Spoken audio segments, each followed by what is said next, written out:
E mais um mapa mental agora sobre os princípios da razoabilidade e proporcionalidade. Vamos lá, pessoal?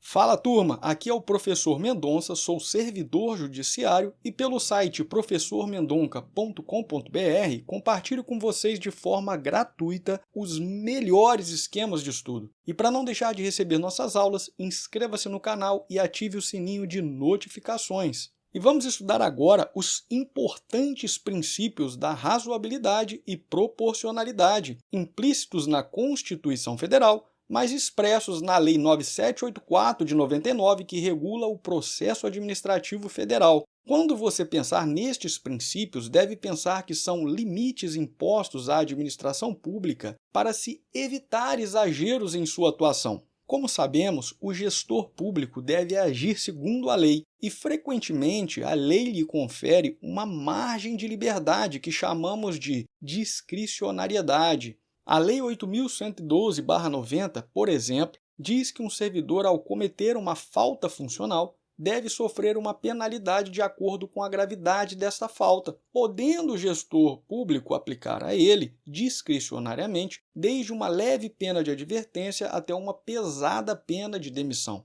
Ocorre que, em muitos casos, o gestor público comete exageros com uma atuação totalmente fora de sua margem de liberdade. Mas que tipo de excessos são esses, professor? Geralmente, estes excessos ocorrem quando há restrição ou condicionamento dos direitos dos administrados ou ainda quando há uma imposição de sanções administrativas exageradas. Vou te dar alguns exemplos. Imagine que certo município faça concurso público e exija no edital que para a função de gari a pessoa precisa ter nível superior. Não seria uma restrição ou condicionamento exagerado? Claro que sim. Por outro lado, imagine que a União aplique uma suspensão de 90 dias a um servidor que chegou apenas 30 minutos atrasado em serviço. Não soa desproporcional? É evidente, pessoal, que há um excesso. Veja que, apesar de existir o interesse público na contratação de funcionários qualificados ou na penalização de um servidor faltoso, há evidentes excessos de poder por parte da administração pública nesses exemplos que dei, o que configura, com certeza, uma espécie de abuso de poder. E justamente isso que os princípios da razoabilidade e proporcionalidade buscam evitar. Perfeito? Agora veremos que, apesar de serem tratados como sinônimos, os princípios da razoabilidade e proporcionalidade possuem suas diferenças. A razoabilidade impõe que o agente público atue de forma racional, de acordo com o senso normal das pessoas equilibradas, isto é, busca-se evitar condutas desarrazoadas, bizarras, incoerentes, entre outras.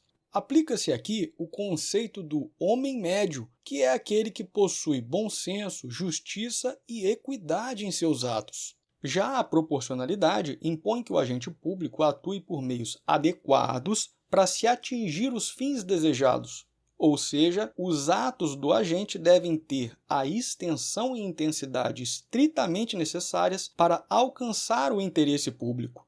Então veja que a diferença singela entre os princípios reside no fato de que, enquanto o princípio da proporcionalidade se concentra na relação entre meios e fins, o princípio da razoabilidade diz respeito ao bom senso ou juízo de prudência da administração pública. Tá joia, pessoal? Convém destacar que a análise da conduta da administração sob a ótica do princípio da proporcionalidade exige certo grau de aprofundamento. Quando se fala em análise de proporcionalidade, é preciso observar a existência de três elementos: adequação, necessidade e proporcionalidade em sentido estrito. A adequação significa investigar se determinado ato da administração foi o meio adequado para se alcançar o fim desejado, isto é, verificar se o ato tem aptidão para atingir a finalidade de interesse público. Uma pena de suspensão de 90 dias é adequada para fazer um servidor não cometer pequenos atrasos no serviço? Podemos dizer que sim, porque esta pena é capaz de educar o servidor a cumprir com o seu dever de pontualidade. Logo, a suspensão aqui seria um ato proporcional porque atende ao elemento adequação. Já o elemento necessidade, por sua vez, significa investigar se o ato da administração pública foi o meio menos gravoso ou oneroso para se alcançar o fim público. Se um servidor atrasou uma única vez por 30 minutos, ao invés de se aplicar a suspensão, uma simples advertência não resolveria a situação? Possivelmente sim. Logo, se a advertência resolveria a situação, a suspensão torna-se desnecessária e, se ela for imposta, será um ato desproporcional. Claro que, em casos de atrasos reiterados do servidor, já tendo sido advertido anteriormente, aí sim seria necessário uma suspensão para forçar esse servidor a cumprir o seu dever. O último elemento é a proporcionalidade em sentido estrito, que significa investigar se o ato da administração pública traz mais vantagens que desvantagens ao interesse público. Analisando novamente o exemplo do atraso, eu pergunto a vocês: suspender um servidor de um departamento público sobrecarregado de trabalho e com poucos funcionários não traria mais desvantagens que vantagens para a coletividade? Óbvio que sim. Logo, a suspensão nesse caso não atenderia ao elemento proporcionalidade em sentido estrito, sendo com isso um ato desproporcional, ok? Note que, por meio dos princípios da razoabilidade e proporcionalidade, torna-se possível o controle não só dos atos administrativos, mas de qualquer função do Estado. Nesse contexto, o legislador deve observar os limites da razoabilidade e da proporcionalidade para não elaborar leis desproporcionais ou desarrazoadas. No mesmo sentido, o STF pode declarar a inconstitucionalidade de uma lei se ela for desproporcional ou desarrazoada. Interessante você saber que o Poder Judiciário jamais poderá intervir no mérito administrativo. Mas o que é isso, professor? Vou te explicar. Eu disse a vocês que o gestor público, frequentemente, possui discricionariedade para decidir entre alternativas igualmente válidas e, assim, alcançar a finalidade pública. A esse poder de decisão sobre o ato mais conveniente e oportuno dentre as alternativas possíveis, chamamos mérito administrativo.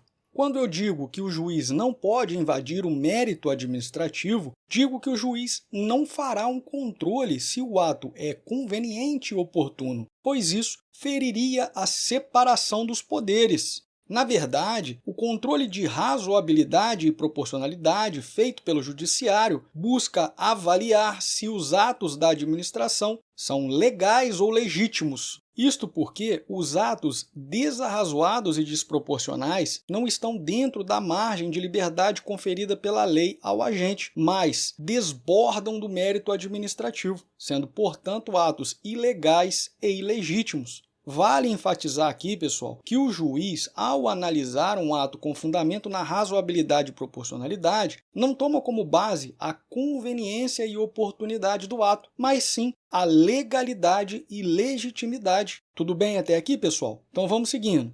Agora vamos resolver uma questão de prova sobre o assunto. A questão diz o seguinte: esse princípio representa certo limite para a discricionariedade do administrador, uma vez que, mesmo diante de situações em que a lei define mais de uma possibilidade de atuação, a interpretação do agente estatal deve se pautar pelos padrões de escolha efetivados pelo homem médio da sociedade, sem o cometimento de excessos. O trecho faz referência a qual princípio constitucional da administração pública? Letra A, intranscendência. Letra B, oportunidade. Letra C, tipicidade. Letra D, razoabilidade. Muito bem, pessoal, a questão traz 3 informações relevantes para você identificar o princípio. Primeiro, se fala num limite à discricionariedade do administrador. Em seguida, diz que o agente estatal deve se pautar segundo padrões de escolha do homem médio. Quem que é o homem médio? Como nós vimos em aula, é aquele conceito da pessoa que possui bom senso, justiça e equidade em seus atos. Por último, a questão traz ainda a informação de que busca-se não cometer excessos. Veja que todas essas ideias, conforme vimos na aula, remetem ao conceito do princípio da razoabilidade, sendo a alternativa correta, portanto, a letra D. Perfeito? E chegamos ao fim de mais uma aula. Inscreva-se no canal para acompanhar as próximas e até mais!